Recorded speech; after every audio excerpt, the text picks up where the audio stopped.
On this quiet Monday, February 2nd, we gather not as perfect people, but as human beings carrying aches we cannot always name, wounds we did not choose, and burdens we have grown tired of holding alone.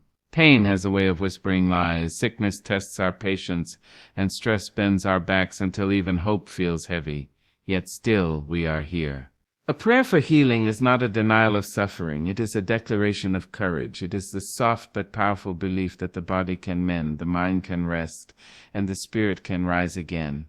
Today we pause to breathe, to believe, and to remember that even in our weakest moments there is a strength within us that has not been broken. Healing begins the moment we dare to ask for it. There is a quiet bravery in telling the truth about our pain. Long before relief arrives, long before medicine works its slow miracles or time softens the sharpest edges of suffering, there comes a moment when a soul must stand still and say, "This hurts." That moment is not weakness. It is not defeat. It is the first honest step toward healing. For pain ignored does not disappear. It only learns how to speak louder. Sickness denied does not shrink. It settles deeper into the body like an uninvited guest who refuses to leave. Stress unspoken does not rest. It tightens its grip around the heart and whispers that endurance means silence. But healing, true healing, begins when we dare to acknowledge what we carry. Acknowledgement is an act of respect toward ourselves. It is the gentle laying down of pretense, the refusal to perform strength when strength has been exhausted. So many of us were taught to be unbreakable, to smile through the ache, to thank the world even while it takes more than it gives. We learned early how to clap with hands that tremble, how to show up with a body that begs for rest, how to say, "I'm fine," when fine has long since left the building. Yet the body remembers every dismissal. The mind catalogs every unspoken fear. The spirit absorbs every moment we chose silence over truth. Prayer, when it begins with acknowledgement, becomes a sacred confession, not of sin but of humanity. To acknowledge pain is to recognize that it exists without letting it define us. Pain may live in the body, but it is not the body's whole story. Sickness may occupy our days, but it does not own our destiny. Stress may weigh on our shoulders, but it does not have the final word over our breath. When we say, "I am hurting," we are not saying "I am hopeless," we are saying "I am aware." And awareness is the doorway through which healing enters. There is a particular kind of loneliness that comes from unacknowledged suffering. It is the loneliness of being surrounded by people yet feeling unseen. The loneliness of laughing at the table while your insides are asking for mercy. The loneliness of lying awake at night, negotiating with pain, bargaining with worry, praying silently but never honestly. Acknowledgement breaks that loneliness. Even when no one else is listening, prayer becomes a witness. It says, "You are not imagining this, you are not overreacting. Your pain deserves attention." In that moment, the soul exhales. When sickness enters our lives, it often arrives with questions we cannot answer. Why now? Why me? How long? These questions swirl, restless and demanding, and too often we respond by pushing them away, fearing that to face them will invite despair. But acknowledgement does not ask us to solve the mystery. It only asks us to admit that the mystery exists. In prayer we can say, "I do not understand this illness, but I know it is here." And in saying that, we stop fighting reality and start tending to ourselves with compassion. Healing does not thrive in denial. It flourishes in truth. Stress, that quiet thief of joy, is perhaps the most easily dismissed and the most deeply damaging. We call it normal. We call it life. We call it the price of ambition, responsibility, love. But stress accumulates like dust in the corners of the heart. And one day we wake up unable to breathe freely. Acknowledgement clears space. It says, "I am overwhelmed." It says, "I am tired beyond sleep." It says, "I need rest that no weekend can provide." When prayer names stress, it transforms from a vague weight into a visible burden, one that can be set down, even if only for a moment. There is power in naming what hurts because naming gives shape to experience. What has shape can be held. What can be held can be examined. What can be examined can be healed. Acknowledgement does not rush the process, it honors it. It allows us to move slowly, deliberately, with kindness toward ourselves. It reminds us that healing is not a performance for others to applaud, but a private journey toward wholeness. In acknowledging pain, we also reclaim our voice. Too often, pain silences us. It convinces us that speaking up will make us a burden, that admitting struggle will disappoint those who rely on us. But prayer invites us to speak anyway. It welcomes the cracked voice, the unfinished sentence, the tears that interrupt words. It does not require eloquence, it only requires honesty. And in that honesty, the spirit begins to stitch itself back together. Acknowledgement also teaches us humility, not the kind that diminishes us, but the kind that connects us. When we admit our pain, we recognize our shared humanity. We remember that suffering is not a personal failure, but a universal experience. Somewhere, someone else is whispering the same prayer, naming the same ache, hoping for the same relief. In that knowledge, isolation loosens its hold. We are no longer alone in the dark. We are part of a vast, quiet chorus of healing hearts. To acknowledge is not to surrender to pain. It is to refuse to let pain remain invisible. It is to say, I see you, and I will not pretend you are not here. From that place of clarity, prayer becomes purposeful. It moves beyond vague pleas and into intentional hope. It asks not only for relief, but for strength, wisdom, patience, and grace. It asks for the courage to endure and the faith to believe that endurance will not be wasted. Healing begins with acknowledgement, because acknowledgement is the moment we choose ourselves. It is the moment we decide that our well-being matters enough to be spoken aloud.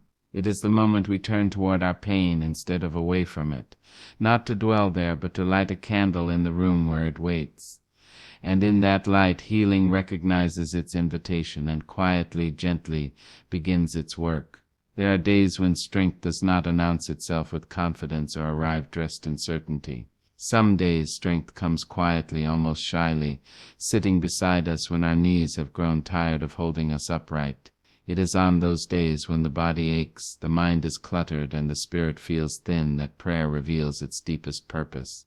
Prayer is not always the shout of victory. More often it is the steady whisper that says, you can keep going, even like this. Inner strength is not the absence of pain. It is the courage to meet pain without losing oneself. When sickness weakens the body, prayer strengthens the will.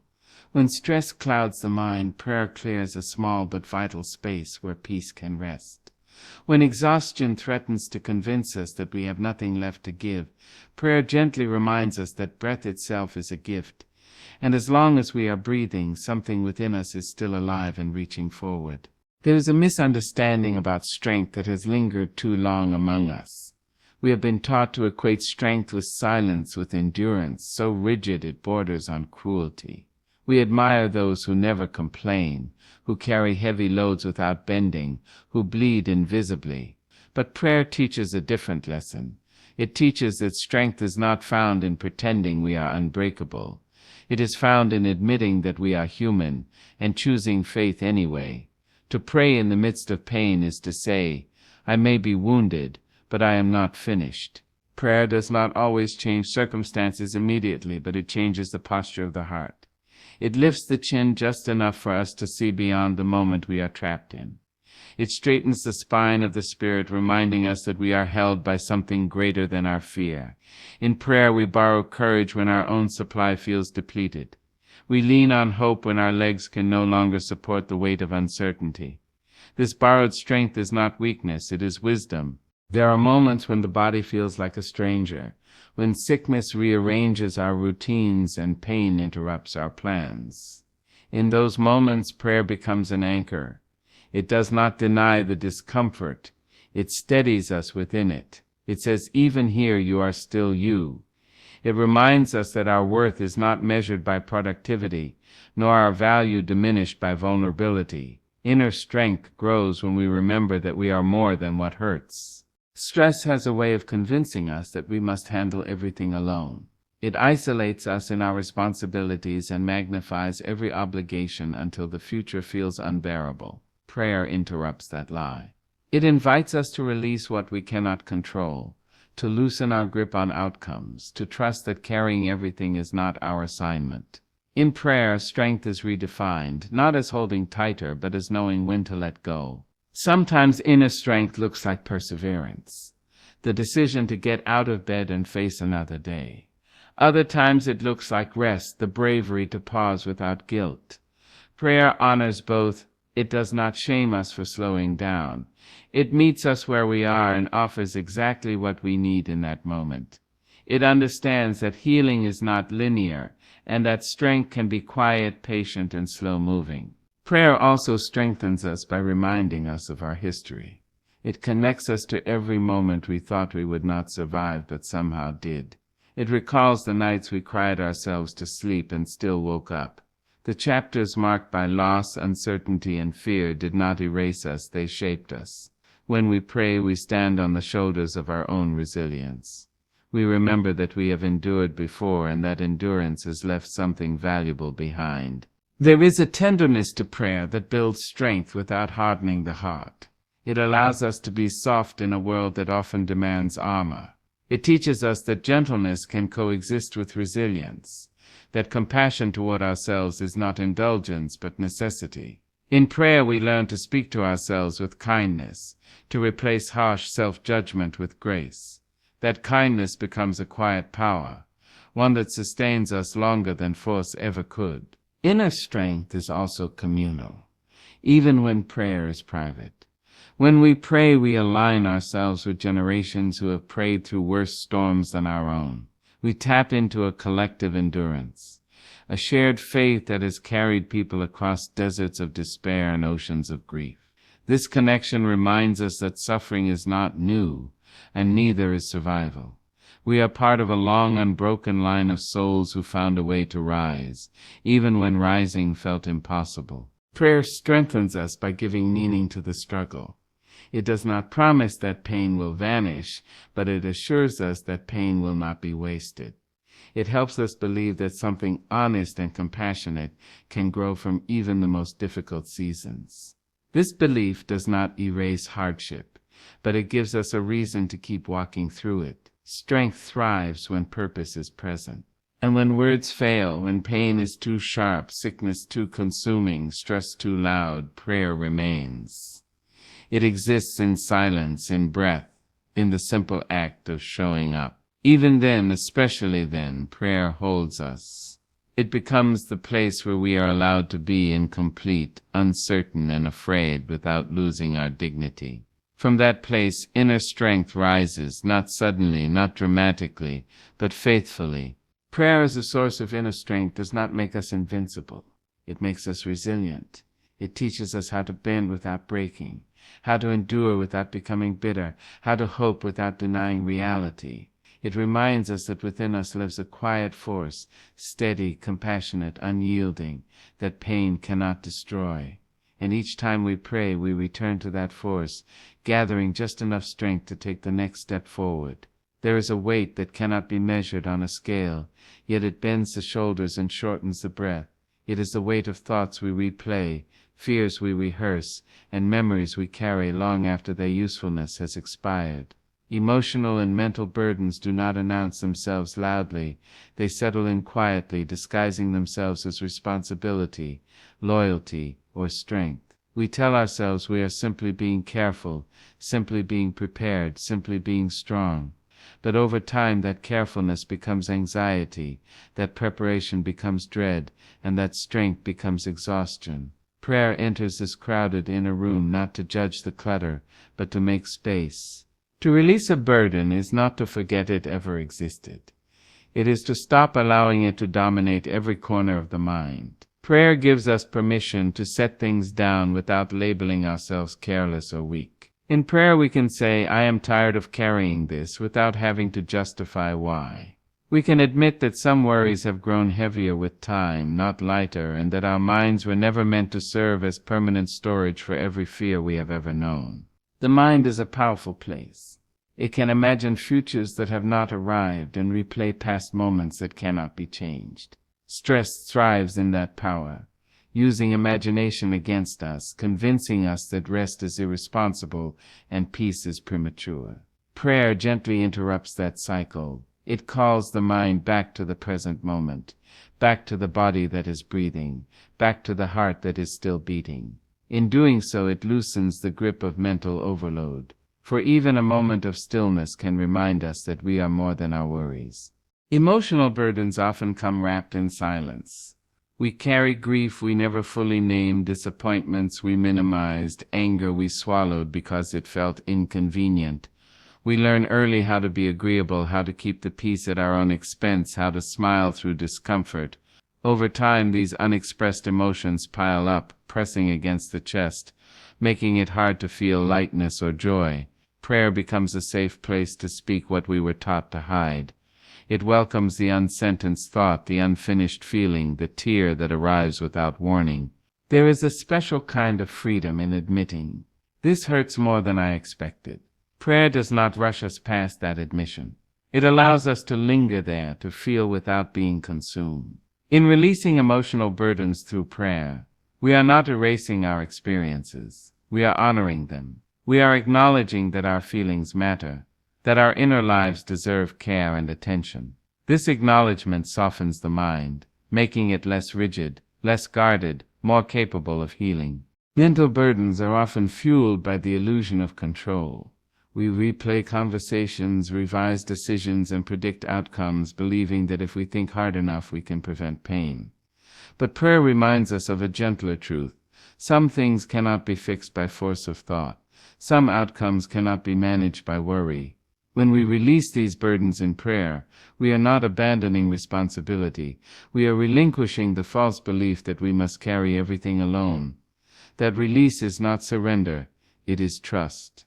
Stress convinces us that letting go is dangerous, that vigilance is the price of survival. But prayer teaches us that rest is not a reward for finishing everything. It is a requirement for continuing at all. In prayer, we practice setting down what we cannot solve tonight, trusting that the world will not collapse if we pause. This practice is radical in a culture that glorifies busyness and exhaustion. Yet it is precisely this pause that allows the mind to reset and the heart to breathe. Releasing emotional and mental burdens also creates room for compassion, especially toward ourselves. When the mind is overcrowded, kindness is often the first thing pushed aside. We become harsh critics of our own limitations, impatient with our need for rest, disappointed in our own humanity. Prayer invites us to soften that inner voice. It encourages us to speak to ourselves with the same grace we so readily offer others. That grace becomes a balm, easing the tension that stress has etched into our thoughts. There is also a collective dimension to release. Many of the burdens we carry were never meant to be ours alone. We inherit expectations, fears, and narratives from family, culture, and history. Prayer allows us to examine these inheritances and decide which ones we will continue to carry. In that quiet reflection, we may realize that some burdens belong to the past, not the present. Setting them down does not dishonor where we come from. It honors who we are becoming. The release offered through prayer is not always dramatic. Often it is subtle, a slightly slower breath, a quieter mind, a small shift in perspective. But these small changes accumulate. Over time, the mind learns that it does not have to remain on constant alert. The heart learns that it is safe to rest. Emotional burdens lose their sharp edges when they are held with honesty instead of resistance. Prayer also teaches patience with the process of release. Some burdens are stubborn. They return knocking on the door of the mind when we least expect them. Prayer does not scold us for this return, it simply invites us to release again. Each release is practice, not perfection. Each moment of letting go strengthens our ability to do so the next time. In this way, prayer becomes a rhythm, a continual clearing of space. When emotional and mental burdens are released, even partially, something remarkable happens. We become more present. We notice small joys we once overlooked. We respond instead of react. We listen more deeply to others and to ourselves. This presence is not accidental. It is the natural result of a mind no longer overcrowded by worry. Prayer creates that presence by reminding us that peace is not found in controlling everything, but in trusting enough to let some things go. The release of emotional and mental burdens is an act of courage. It requires us to believe that we are worthy of peace, that rest is not laziness, that our minds deserve kindness. Prayer holds that belief for us when we struggle to hold it ourselves. It stands as a quiet assurance that we do not have to carry every weight to prove our value. And so, in prayer, we lay our burdens down, not forever, not all at once, but honestly. We release what we can when we can, trusting that each act of letting go makes room for healing. In that space, the mind finds clarity, the heart finds ease, and the spirit remembers how to rise without so much weight holding it down. Hope does not always arrive with bright banners or loud promises. Sometimes it slips into the room quietly, taking a seat beside us while we stare at the floor, unsure if we have the strength to look up. It is often misunderstood, mistaken for denial or naive optimism, as if to hope is to pretend that pain is not real. But true hope is not blind. It sees clearly. It knows the depth of the wound, the length of the night, the weight of uncertainty, and it chooses to stay anyway. In that choice, healing begins to stir. Hope is a force that lives in the space between what is and what could be. It does not demand immediate change, it only asks us to believe that change is possible. When sickness lingers, when pain refuses to loosen its grip, when stress feels like a permanent companion, hope becomes the quiet assurance that this moment is not the final chapter. Prayer nurtures that assurance. It waters the fragile seed of belief that says, "My life is larger than this suffering." There are times when hope feels risky. To hope is to open oneself to disappointment, to dare to imagine relief and risk its delay. Many of us, weary from past hurts, learn to guard ourselves by lowering our expectations. We call it realism. We say we are protecting our hearts. But hope, when invited through prayer, teaches us that a guarded heart may be safe, but it is rarely healed. Healing requires openness, the willingness to believe that goodness can still find us even here. Hope does not erase pain, but it changes how we carry it. Pain held without hope grows heavy and sharp, pressing down on every thought. Pain held with hope becomes different. It is still painful, still real, but it is no longer suffocating. Hope introduces breath into the struggle. It creates pauses where despair once rushed unchecked. In those pauses, the body rests, the mind softens, and the spirit regains a measure of balance. Prayer gives hope language when words feel scarce. It allows us to speak possibility aloud, even when our voices tremble. In prayer, we may not say, "I am healed," but we can say, "I believe healing is possible." That belief matters. It influences how we endure treatment, how we respond to setbacks, how we speak to ourselves in moments of doubt. Hope shapes the inner conversation, turning harsh self-talk into gentle encouragement. There is a resilience that grows only in the presence of hope. Without it, endurance becomes mere survival, a grim determination to get through the day. With hope, endurance becomes purposeful. Each step forward, no matter how small, carries meaning. Hope tells us that resting today does not mean giving up tomorrow. It reminds us that progress is not always visible and that healing often happens beneath the surface long before it announces itself. Hope also connects us to time beyond the present moment. Pain has a way of shrinking our world, convincing us that now is all there is and all there will ever be. Hope stretches that horizon. It invites us to imagine mornings that feel lighter, breaths that come easier, thoughts that no longer race. Even if those moments feel distant, their possibility steadies us. The mind relaxes when it knows there is more ahead than what it is currently enduring.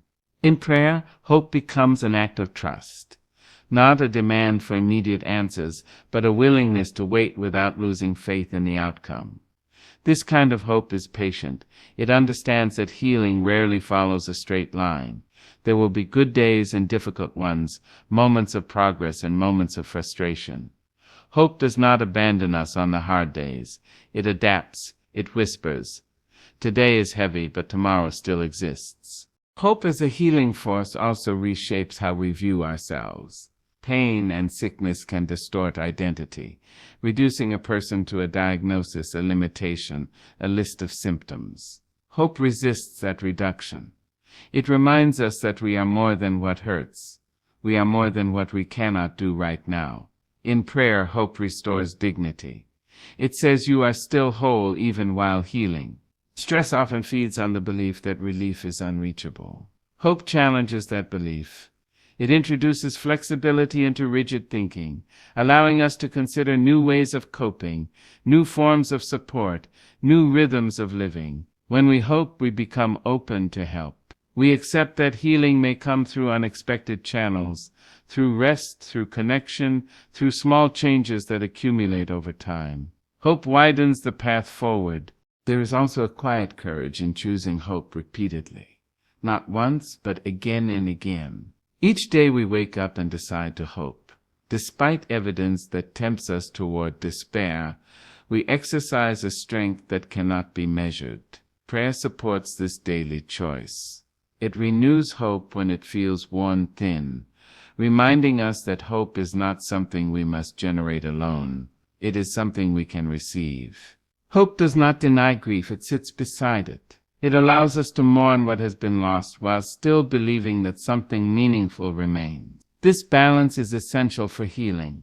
When grief is acknowledged and hope is present, the heart learns how to expand rather than close.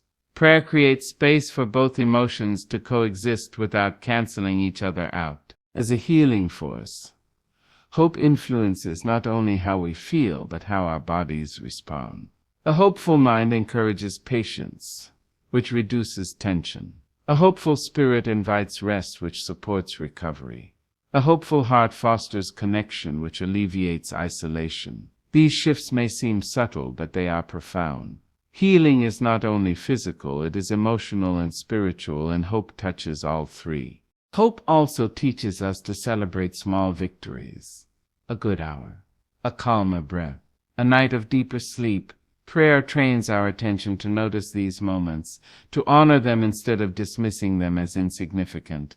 Over time, these moments weave together, forming a pattern of resilience. Hope grows stronger when it is fed by gratitude for what is already improving.